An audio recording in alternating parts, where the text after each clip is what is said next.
두 번 찬송을 하셨는데 제가 아주 좋아하는 찬송인데 우리 사회에 보신 우리 선배 목사님 말씀하신 것처럼 찬송할 때 어느 분이 이렇게 은혜를 받았고 감동을 했다 하시는데 이 아침에 제가 두 분의 찬송을 듣고 새삼스럽게 정말 은혜를 받았어요. 저도 이런 표현을 잘 안 쓰는데 유독 어느 때가 되면 늘 하던 찬송이고 늘 듣는 건데도 가슴이 와닿을 때가 있잖아요. 오늘 두 번 찬송을 이렇게 듣는데 참 나름대로 가슴이 찡하는 은혜가 있었습니다.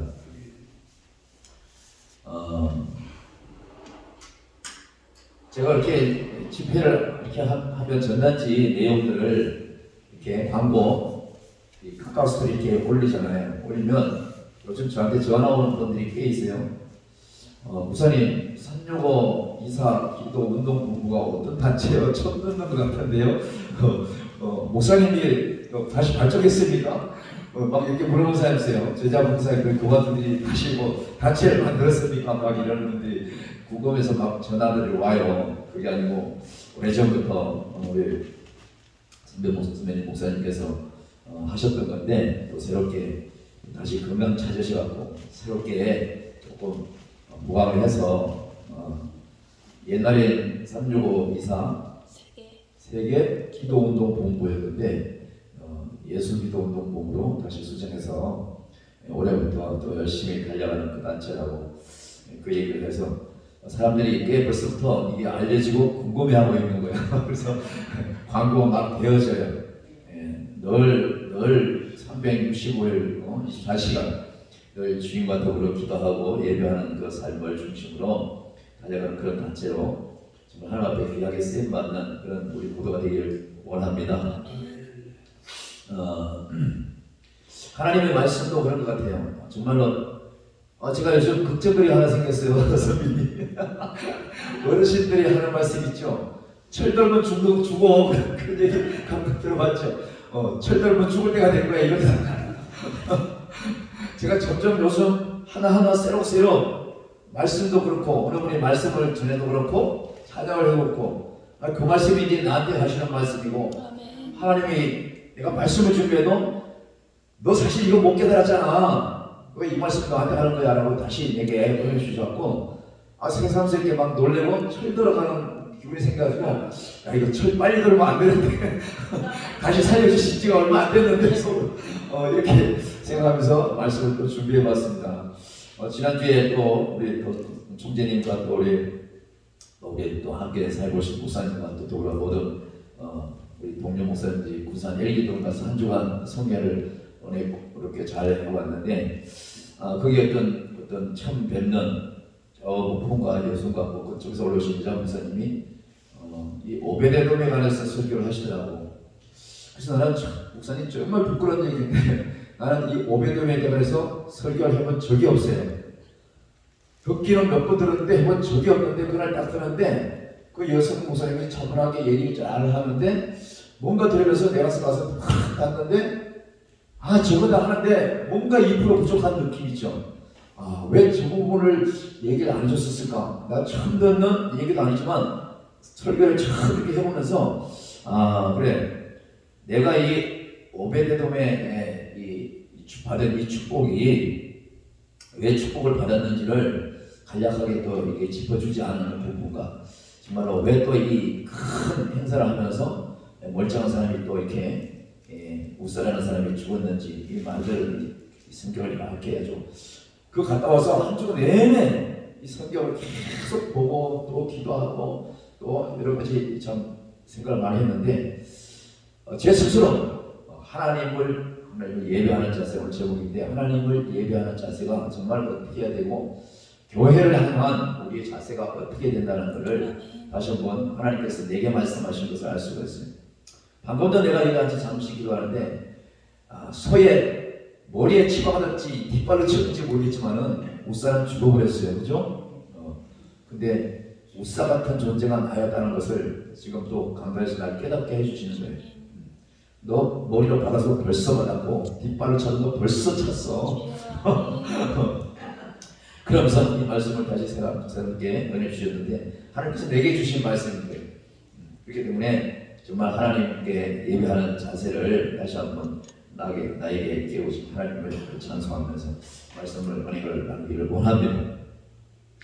법계 얘기가 나오는데요. 법계 얘기가 나오는데 대표적인 마음으로서 우리가 사울과 다윗을 배제할 수가 없잖아요. 모든 성경에 보면. 근데 특별히 사울도 그렇고 다윗도 그렇고 하나님께서 기름 부은 방식은 똑같아요. 다를 게 하나도 없어요.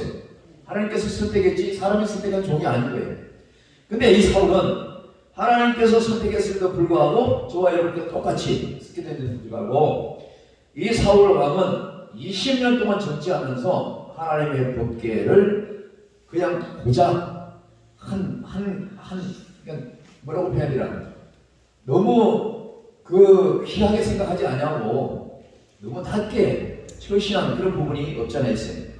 그 블레셋과 늘 전쟁하는데도 이 사울 왕은 법궤를 가지고 전쟁통에 나간단 말이죠. 법궤는 피 흘리는 전쟁통에 갖고 나가는 그런 대상이 아닌 거예요.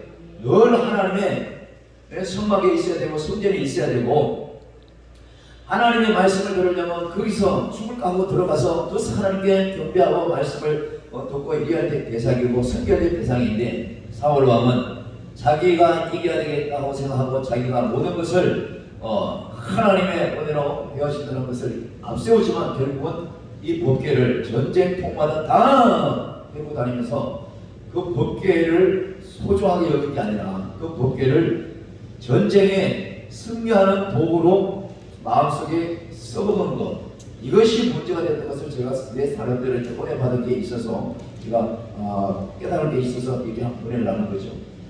전쟁에는 어쩌든지 피 흘리는 장소잖아요. 피 흘리는 장소에서는 결코 우리 하나님의 법궤가 있을 수 없다고 나는 생각하는 사람이 말씀 보면서 깨달은 거예요. 오직 전쟁통에는 누가 가야 돼요? 장수들이 가야 되는 거예요. 하나님의 말씀을 듣고 사울 왕이 나가서 싸우기만 하면 될 텐데 법궤를 메고 가가지고 그 전쟁통에 전쟁하는 데마다 가는 바람에 결국은 뭐예요? 법궤를 빼앗기는 사고가 생겨버린 거예요. 블레셋 나라에다가 이 법궤를 빼앗기고 난 후에 그 사울은 그 법궤를 찾아오려는 생각도 하지 않냐고 저 변방에 있는 아비나답의 그 집에 20년 동안 방치해두는 엄청난 실수를 했어요. 오늘 우리도 교회를 세우고 내가 땅 파서 교회를 벽돌 사서 교회를 세우기도 하지만 또 교회를 임대해서 많은 사람들이 쓰잖아요. 근데 내가 아는 교회가 저기 경상북도 저기 가도 또 하나가 있는데 돼지가 뭐라 그러죠? 펜션하고 같이 해. 돼지가 무지하게 커요. 그거 다 팔면 10억이나 된대. 그 시골 땅에서 펜션도 지금 그분에서 돈을 벌어서 살아. 근데 그 옆에 뭐가 있냐면 성전을 잘 지어놨어요. 그 마당 한 귀퉁이에다가.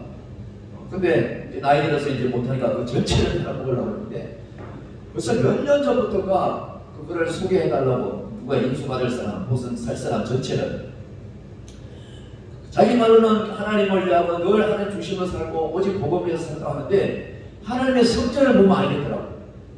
어디 가서 이제 하나님의 성전을 보면 그 사람이 하나님의 마음에 합한 일들을 했는지 자기의 중심에 일들을 했는지 대충 드러나는 거예요. 하나님의 그 성전에 가보면요 전부 다 잔디밭 펜션은 엄청나게 잘 꾸며놨어요. 사람들 사서 늘 잔디 깎고. 근데 하나님의 성전에 들어가보면 세상에 거기줄 쳐져 있고 거기에 온갖 벌레가 왔다 갔다 하고 먼지가 말도 못해. 이걸 깨끗하게 치우지 않는 거예요. 그걸 활성화하려고 하지도 않아. 오직 펜션에서 돈만 벌면 된다는 식으로 교회는 자기가 혼자 그냥 예배 드리고 거기 와서 뭐 활성화 시키고 어쩌고 하라고 부탁을 하는데 결국은 돈을 내고 하라는 식이야. 그러니 하나님의 성전을 그렇게 무방치하고 그냥 아무데나 방치해버린 듯한 그런 모습은 하나님께 정말로 그건 용납할 수 없는 그런 모습이 아닐 수가 없는 거예요. 그러니 그게 무슨 은혜가 있겠어요? 그런 교회가 전국에 기도원판에서 한두 군데가 아닌 거예요. 내가 사는 삼곡동면 하나도 산 밑에, 내가 맨날 산 올라가는 산 밑에 기가 막히게 지은 교회가 있어요. 아니 1년에 한 번씩 가가지고 내가 문을 두드려. 거기 예배를 안 드린 지 오래됐어요. 담임 목사 아들은 그걸 안 받고 딴 데 가서 도시에서 목회래. 원래 했던 분은 그냥 문을 잠그고 누구한테 주지도 않아. 거기가 발전되고 바로 아파트 옆이고 하니까 전치대 땅에 올라가면 그걸 내주게 비싸게 팔려고 그냥 자식한테 주려고 그러지 임대도 안 주고 걔 놔둔 거예요. 너무너무 공기 좋은 데다가 놨는데 너무나 안타까운 거예요. 공짜로 달라는 것도 아니고 임대해서 교회답게 하나님의 실전을 배워두는데 너무 안타깝지 않느냐. 그래서 그걸 날마다 매년 한 번씩 가서 기다려도 전혀 그냥 벌써 이미 온통 주변에서 벌써 산 가까이에 있는 거죠. 가꾸지 않으면 산에 나무들이 다 내려와. 막 치들어 내려오더라고. 그래서 막 담을 넘어가지고 교회 주변까지 가서 다 파묻혀가지고 이제는 잘 보이지도 않아. 그렇게 잘 보이게 교회들이. 그러니 처음에 그 마음들은 다 어디 가고 자기 때가 다 끝났다고 해가지고 교회를 그렇게 정말 방치해버리는 이런 모습들은 정말로 하나님이 기뻐하지 않은 것을 알 수가 있는데 오늘 사울왕이요 전쟁통에 하나님의 법궤를 우리 사람들한테 빼앗기고 나서 저 멀리 병방의 아비나답에 그 방치해뒀어요. 20년 동안. 그러니 그 20년 동안 방치하는 동안 얼마나 그 많은 악행이 벌어졌어요. 이 사울왕 쪽에서는. 그럼에도 불구하고 이제 사울왕이 나이 들어서 이제 전쟁통에서 죽고 나니까 그 다음에 누가 왕이 됐어요? 다윗이 왕이 됐어요. 다윗이 왕이 돼서 가장 먼저 하나님께서 물론 축복하셨지만 그래서 주변에 있는 많은 주변 국가들이 다윗에게 와가지고 정말 조공을 바치고 스스로 항복해서 정말로 그 다윗과 전쟁하지 않으려고 평안하게 살려고 많은 주변 국가들이 달려왔지만은 다윗 왕 위에 올라갔었을 때 그가 바로 한 행위가 첫 번째 한 큰 일이 오늘 본문에 나왔던 것은 하나님의 교회를 가져와야 되겠다는 그 생각을 한 거예요. 누구보다도 그거는 소년 다윗 시절 때부터 다윗의 소년 때부터 그런 오직 하나님과 정말로 사랑을 받고 하나님은 그와 동행하시던 분이잖아요. 그러니까 골리앗하고 싸웠을 때도 그 어린 나이도 골리앗 앞에 나가기 전에 다윗은 뭐라고 그랬어요? 여호와 이름으로 나간다고 그렇게 큰 소리 치는 소년이었어요. 그러니까 오직 그 가슴에는 여호와 하나님밖에 없는 거예요.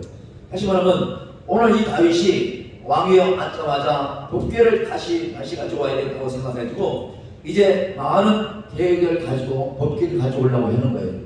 그 법궤를 가져오려고 하는데 다윗이 그만 너무 성급한 나머지 가져와야 되겠다고 블레셋 땅에 있는 아비나답에 있는 집에 있는 법궤를 가져와야 된다고 하는 그 생각이 앞서서 순리를 어긋나게 하는 거예요. 방법을 제대로 안 한 거예요. 하나님의 방법이 아닌 사람의 방법으로. 오늘날 우리가 얼마나 가면 보면 저부터도 그런 실수를 많이 했잖아요. 교회 내 머리로, 내 생각으로, 내 경륜으로, 내 해왔던 그 지식으로 교회들을 운영하잖아요. 이것이 오늘 다윗이 법궤를 가져오는데 큰 사고를 당한 그 이유 중에 하나가 되어버린 거예요. 오늘 다윗은요, 이 법궤를 가져올 때에 처음에 지는 뭐라고 그랬습니까?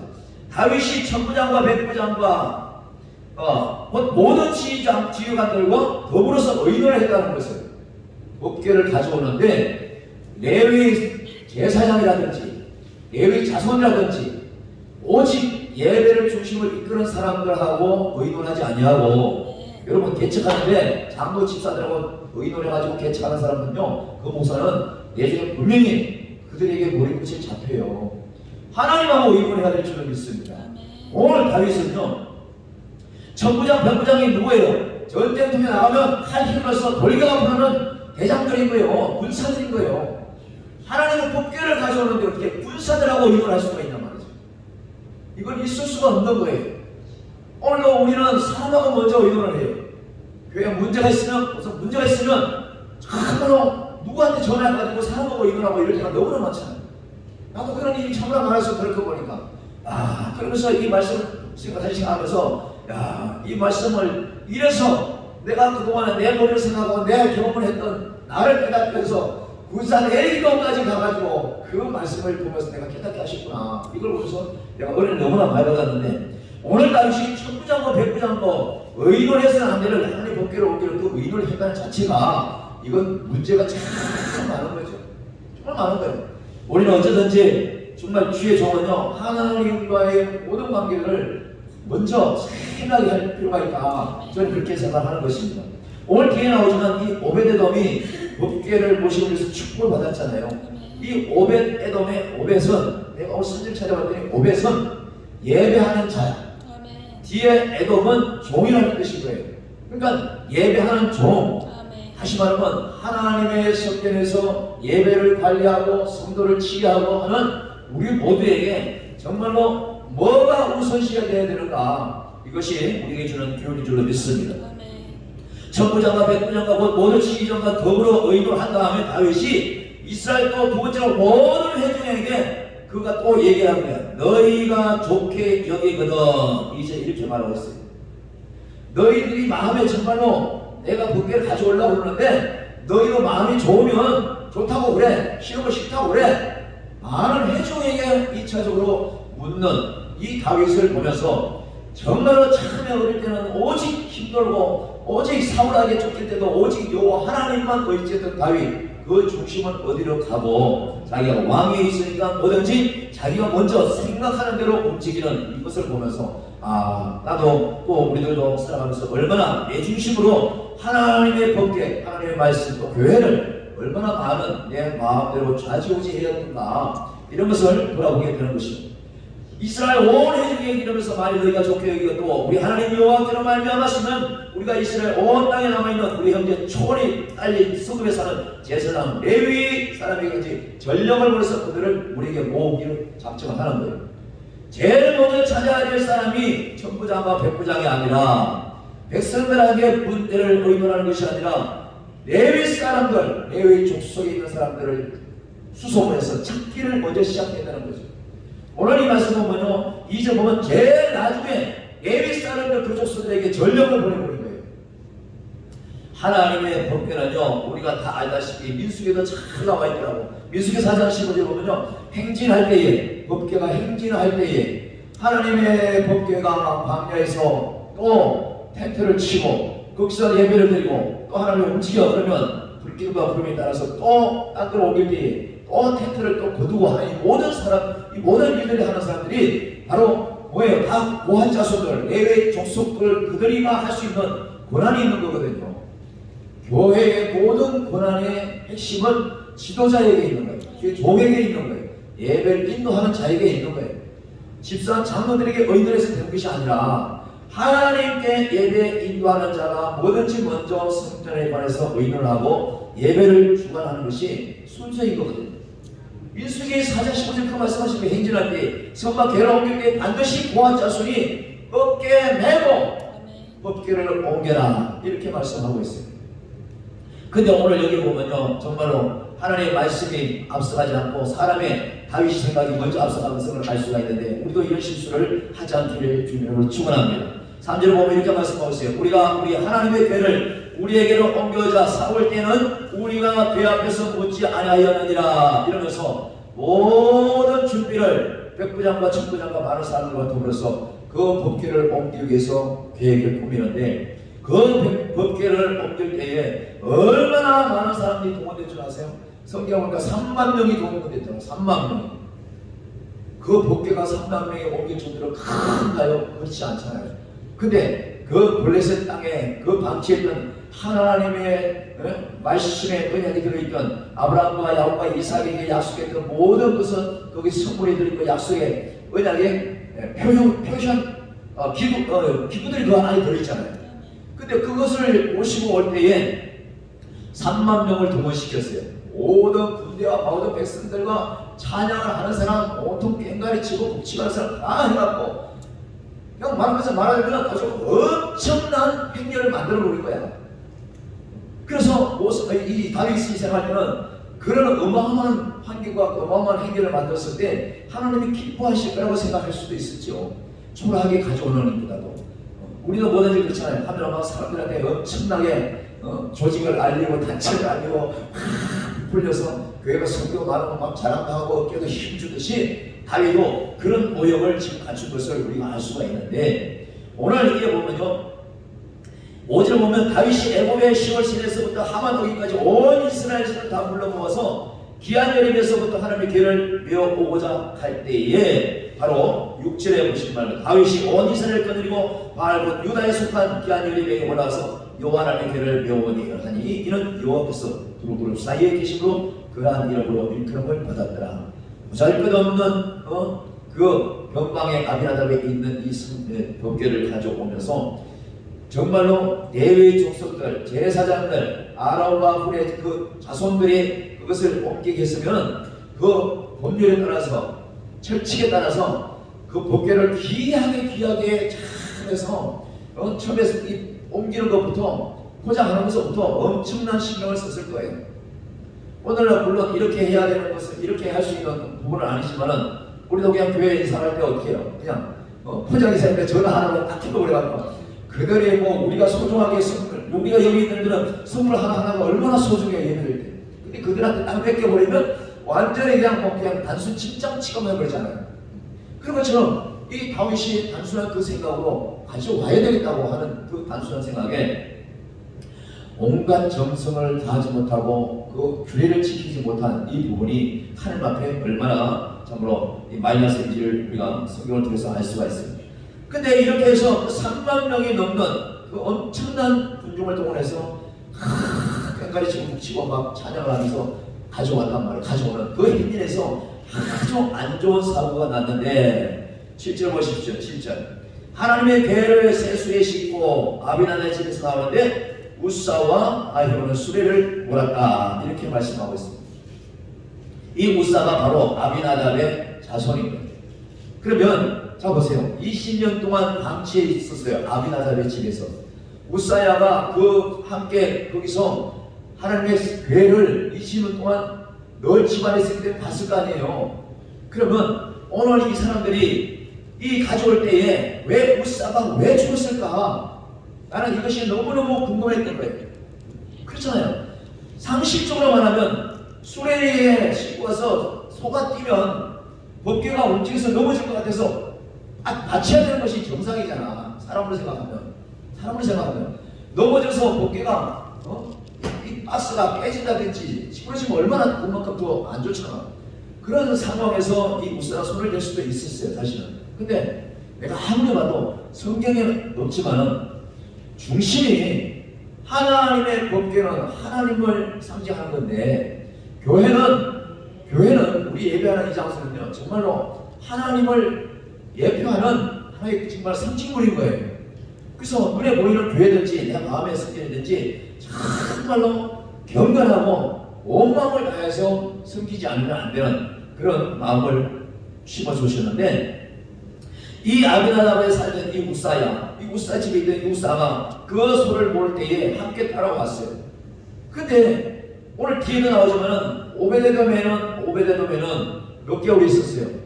불과 3개월이 있었어요. 법궤가 20년 동안 아비나답의 그 우사 집에 있었던 이 법궤는 축복해줬다는 소리 하나도 없어요. 20년 동안 있었으면서도.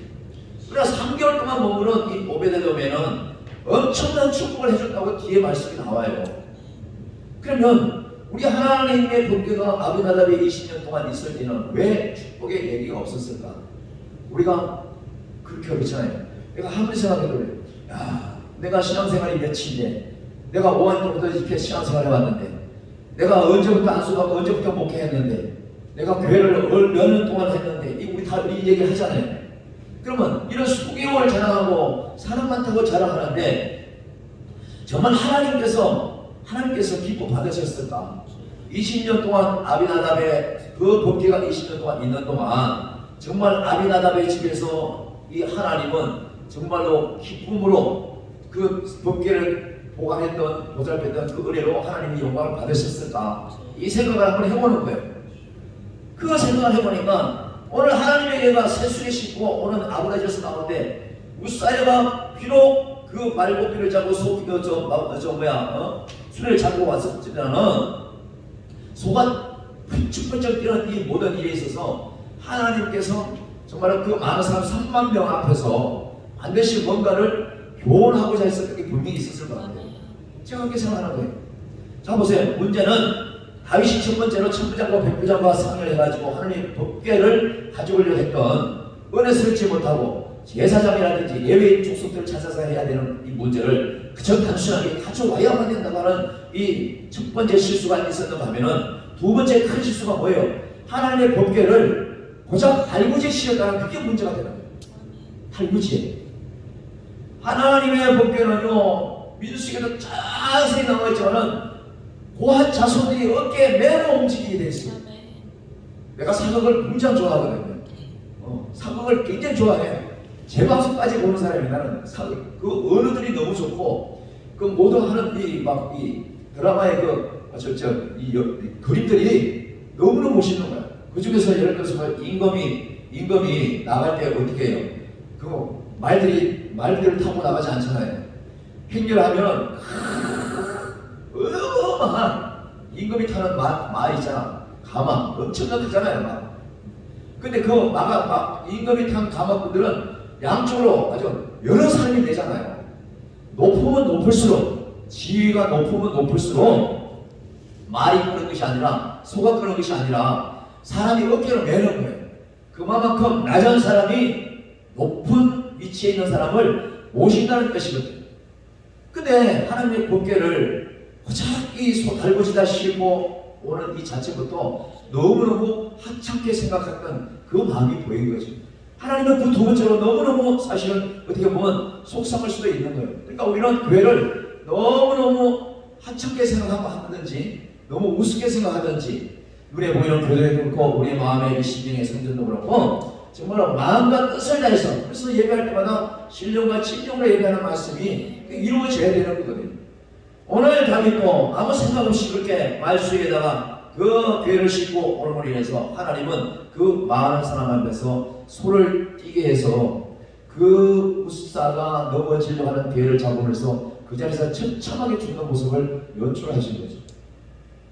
하나님의 교회는, 예배는 이거는 내 마음대로 해도 되고 안 해도 되고, 기분 좋으면 하고 기분 안 좋으면 안 해도 되고, 그냥 불타고 나면 그냥 불망에 있다가 기분 좋으면 찬양하고, 이게 아니라 어떤 일이 있어도 같은 패턴에 늘 경건함과 늘 진실함으로 예배를 드려야 된다는 것을 내가 새삼스럽게 깨닫는 거예요. 그래서 내가 지난날 돌아보면서 정말로 내가 다윗처럼 내 마음에 뜻하는 대로 내가 예배를 중심을 만들고, 보세요. 오늘 다윗도 하나님께서 그 많은 백성과 다윗을 통치해야 되는데 다윗이 법궤를 통치하는 결과가 나오는 거예요. 하나님이 우리를 통치하시는 거예요. 하나님이 우리를 통치하도록 내버려 둬야 돼요. 우리는 그 밑에서 낮춰야 되는 건데, 이 다윗과 이 백부장과 천부장도 하나님의 법궤를 통치하는 꼴이 되어버린 거예요. 그러니 완전 질서가 바뀌어버린 거잖아요.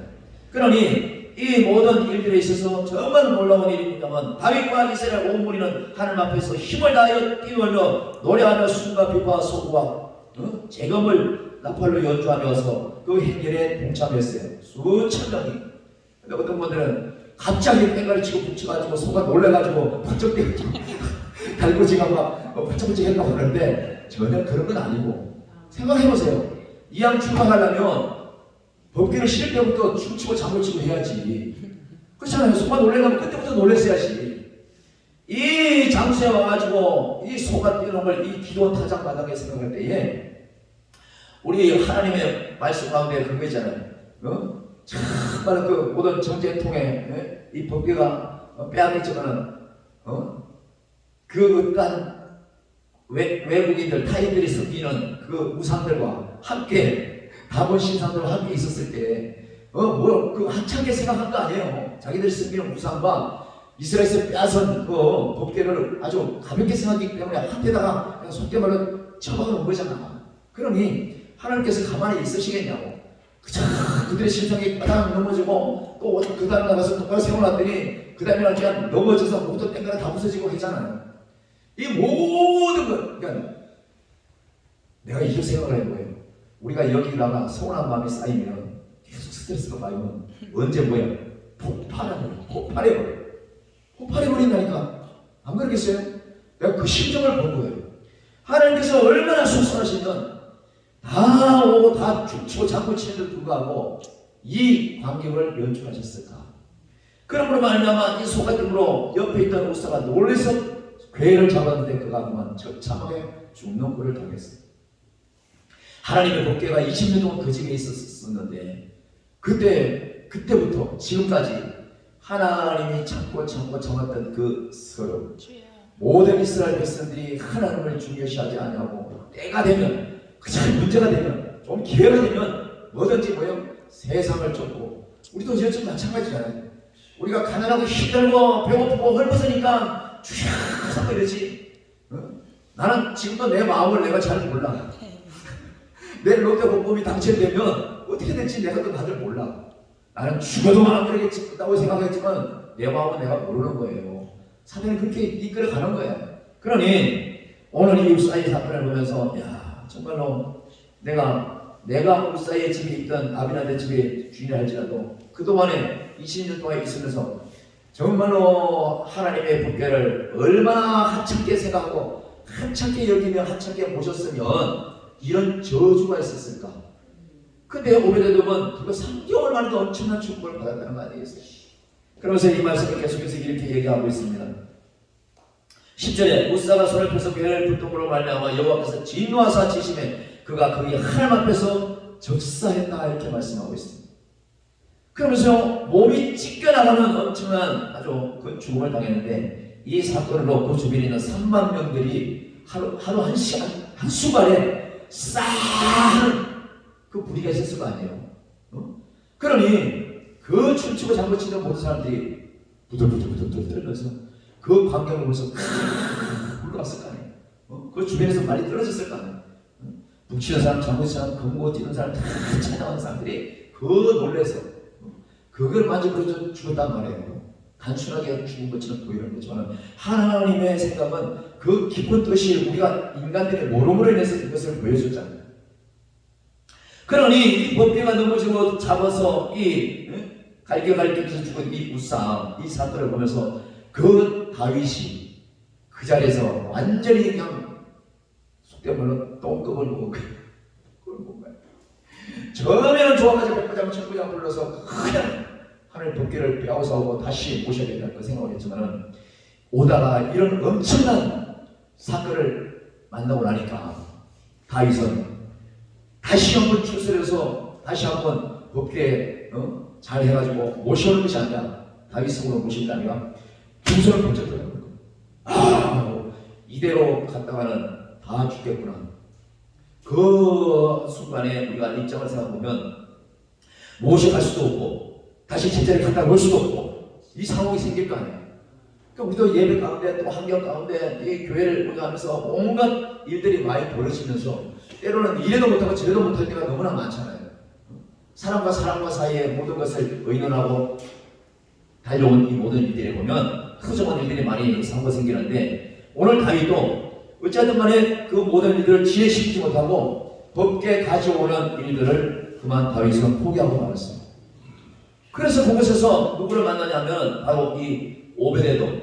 이 오베데돔도 그 법궤가 따라올 때에 그 주변에서 함께 따라오는 사람 중에 한 사람인 거예요.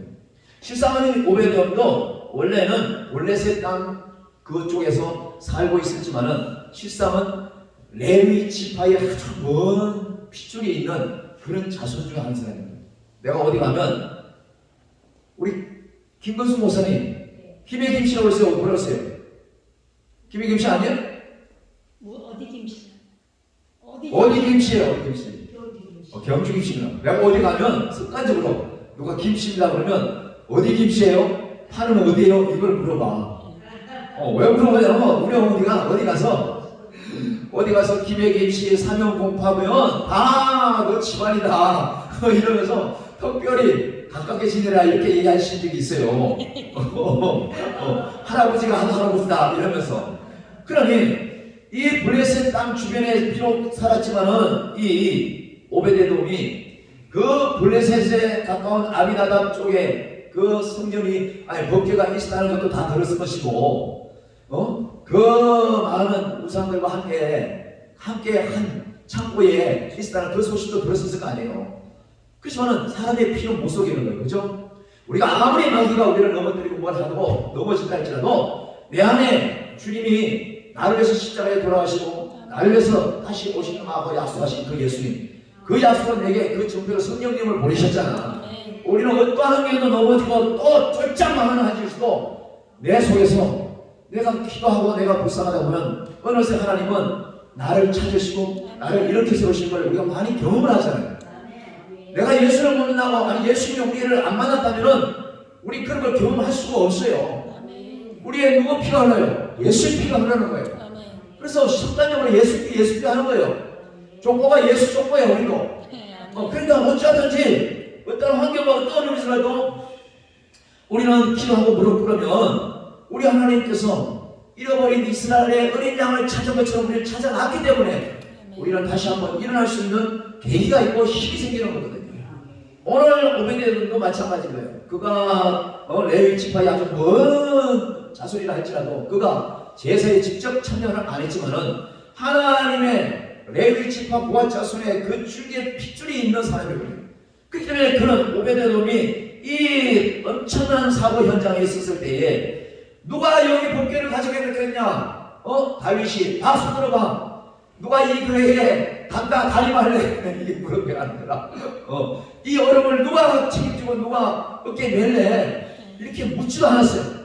근데도 불구하고 오베데돔이 정말로 선택받은 거에 비해서 이것이 얼마나 큰 축복인지 이제서는 깨닫는 거예요.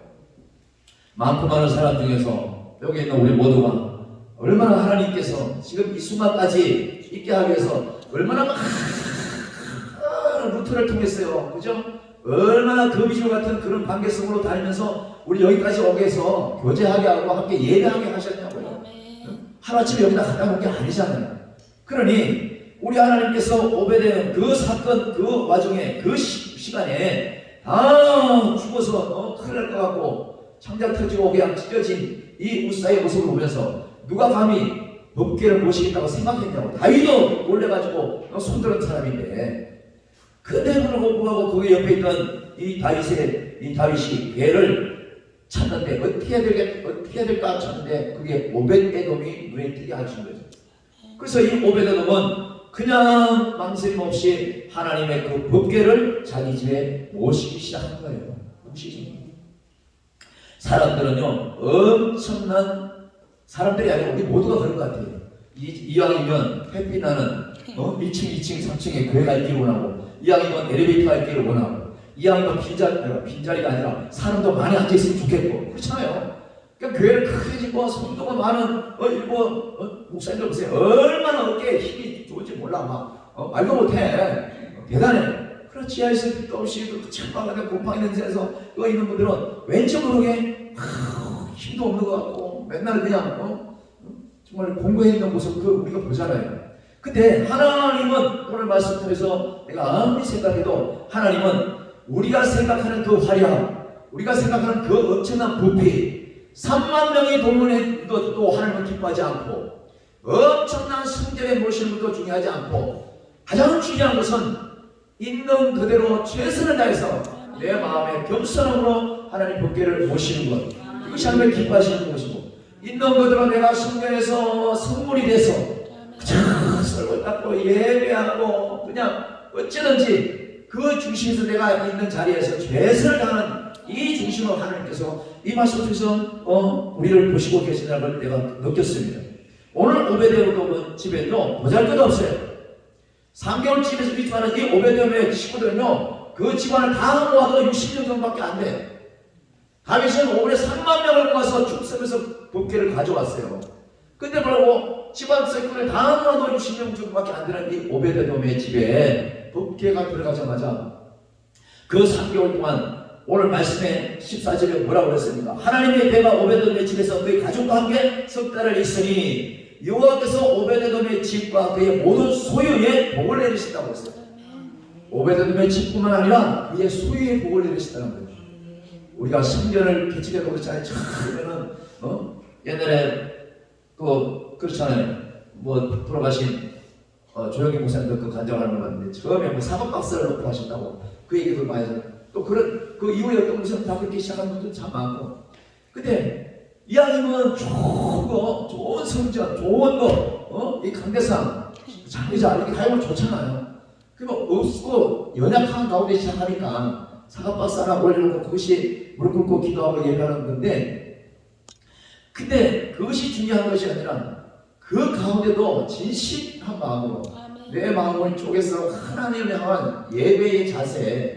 그래서 오늘 제목이 하나님을 예배하는 자세라고 제가 지었는데, 정말 하나님을 예배하는 자세가 하나님이 보시고 우리가 보기에 아니고, 우리가 보기에는 더 화려하고 더 많고 막 이런 것이 예배 제대로 지은 것처럼 보이잖아요. 엄청난 막 성령이 임하는 것 같이 보이잖아. 많고 복석복석 하는데 없고 초라한 데 가는데 성령이 임하지도 않고 성령이 취장하는 것처럼 보이잖아. 근데 하나님은 그게 아닌 거예요. 내가 아침에도 오니까 우리 김 목사님 안 보이길래는 아이고 가슴이 덜컹해서 어디 가시나. 오면 늘 나를 반겨주셨는데, 눈이 오나 비가 오나 자기가 섬기는 예배당도 있지만 또 여기에도 또 함께 사역하는 그 모습은 이 예배당을 하나님 앞에 진실로 내게 맡긴 예배당이라고 생각하니까 이 사역이 계속 헤어지는 거잖아요. 이것이 중요한 것 같아요. 우리 이 목사님, 우리 대표 총장한테 보너스 받고 매달 엄청난 월급 받는 것도 아니고 1년에 연금이 말이야 막 몇백 몇천만 있는 것도 아니고 그죠? 그 연금은 하나님께서 측정해 주신 걸 알고 그냥 믿고 가는 거예요. 그냥 여기 있는 담임 목사님한테 받을 만한 게 없어. 그냥 우리 하나님께 받으려고 지금 가는 거 아니에요. 이게 중요한 거거든요. 5m 넘은 초라한 자기 집이지만은 생각해보세요. 그 소에서 달구지가 떴을 때에 그걸 잡았다고 엄청난 생명이 날라와 버렸는데 얼마나 무섭겠어. 하나님의 법궤가 자기 500년 집에 와 있을 때 주야로 아침 저녁으로 얼마나 신경 쓰이겠냐고 생각을 해봐봐. 이거 잘못하면 우리도 죽겠다 이런 생각 왜 안 하겠냐고. 조금만 실수하면. 그래서 500년과 그의 식구들은 온 정성을 다했을 것 같아요. 그렇지 않겠어요? 아니 괜히 이거 하나 갖다 놨다고 그 집이 복을 받을 리가 없잖아요. 그렇잖아요. 그런 말씀이 중심이 바로 서고 늘 기도하고 머리도 어떤 것도 치우치지 않는 교회도 마찬가지로 담임 목사가 딱 서 있으면 성도들은 그냥 따라가게 돼 있어. 근데 성도들은 늘 보니까 담임 목사님 세상적으로 생각하고 온통 하나님 앞에 기도하는 것 척마지 온통 사람들만 찾는 것 같으면 그 있는 성도들도 마찬가지인 거예요. 오베데돔은 내가 아무리 생각해도요, 자기 집에 10달 동안 법궤가 있는 동안 죽을 각오로 법궤를 숨긴 것 같아요. 오신 것 같아요. 이게 중요한 것 같아요. 오늘날 여기가 재개발해서 확 부셔버린다고 하면 그때는 아무것도 아니지만 우리가 예배드리고 있는 이 순간순간만큼은요, 이 선물 하나하나가 모든 법궤 안에 모셨던 아론의 산난 지팡이와 말씀의 언약의 시제만처럼 귀하게 여기면서 예배드리면요, 이것은 여기가 오베데돔의 집인 거예요. 할렐루야. 난 그렇게 생각하는 것이죠. 이 큰 귀마음 같은 거 여기에 법궤가 있고 여기에 말씀의 언약궤가 있고 여기 아론의 산방이 산난 지팡이가 있다면은 우리 여기는 법궤 모시는 오베데돔의 집이잖아요. 이 중심이 있을 때 우리 하나님께서 3개월 아니라 3년, 30년 영원토록 복을 줄 줄로 믿습니다. 나는 너무너무 감사한 거예요. 목사님 오늘 오자마자 우리 이영기 목사님 그러는데, 목사님 한번 보니까 매주 여기 오시는 일이 잡힌 것 같아요. 그래. 아니 여기 스케줄이 내가 그렇게 잡혀있어요 보니까. 아니 내가 여기 주식회사 지분이 많은 것도 아니고 지분이 많으면 내가 그 지분이 있어가지고 늘 이사장처럼 올 수 있는 그런 부분이 없잖아. 근데 나는 그런 것도 아닌 거예요.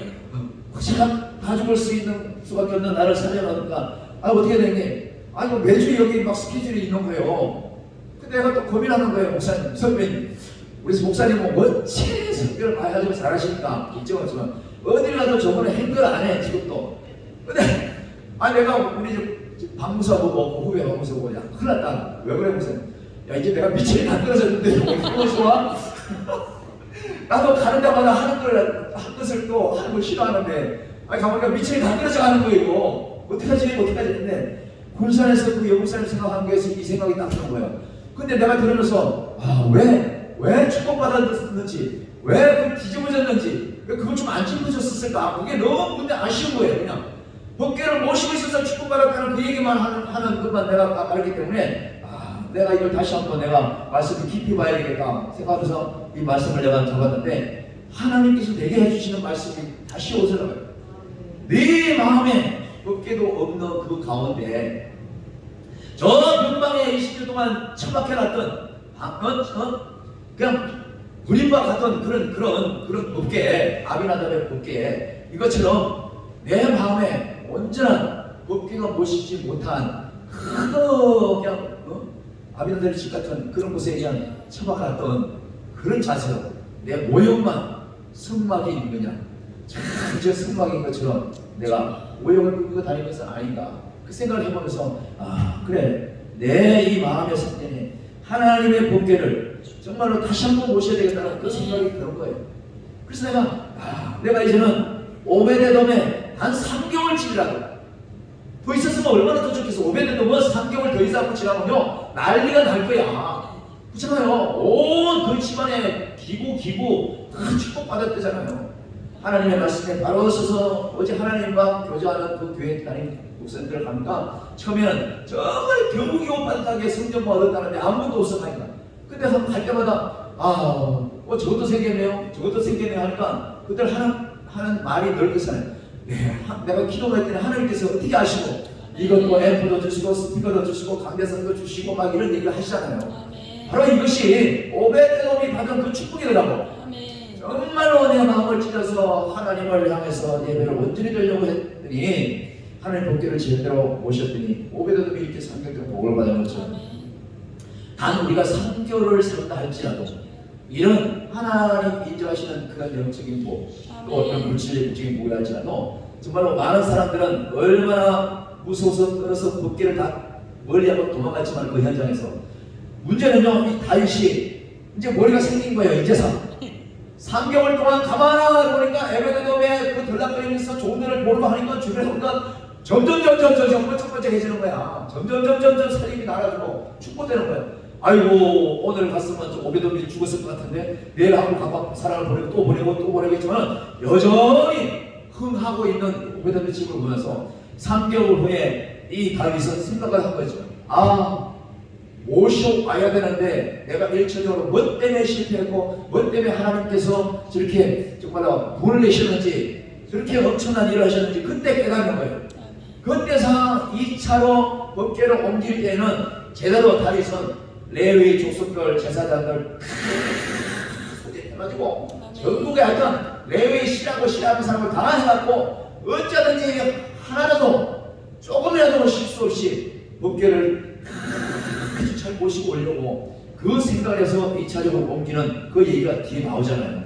그것처럼 우리도 이런 실수, 이런 경험이 바탕으로 해서 앞으로도 정말 스스로 돌아보면서 우리 법궤, 우리 서로 존경하는 우리 성도님들, 서로 존경하는 동역자 목사님들이 그 속에 내면있는 법궤가 정말 올바르게 모셔져 있는지 서로 보면서 서로 격려하면서 기도하면서 그러면서 달려갈 때에 우리가 하나님을 예배하는 자세로 또 우리 일을 보면서 많은 소문이 날 수도 있을 거다 하는 생각한 거예요. 오베데돔의 하나님 법궤를 잘 보시더니 정말 그 집과 많은 소유의 복을 주신다 이것처럼 아이고 거기 사람도 없는데 어쩌고저쩌고 하는 그 사람들은 뭐라고 할지 몰라도 오늘 우리가 예배드리는 이곳에서 하나님 법궤를 잘 보시는 오베데돔의 그 신앙과 그 믿음으로 우리가 예배한다면 우리에게도 그런 내가 축복이 있을 줄로 믿습니다. 이 말씀을 전하면서 나도 오베데돔처럼 그런 믿음으로 하나님의 성전과 하나님의 예배를 정말 잘 달려갈 수 있는 그런 은혜 달라고 이 시간 함께 기도하면서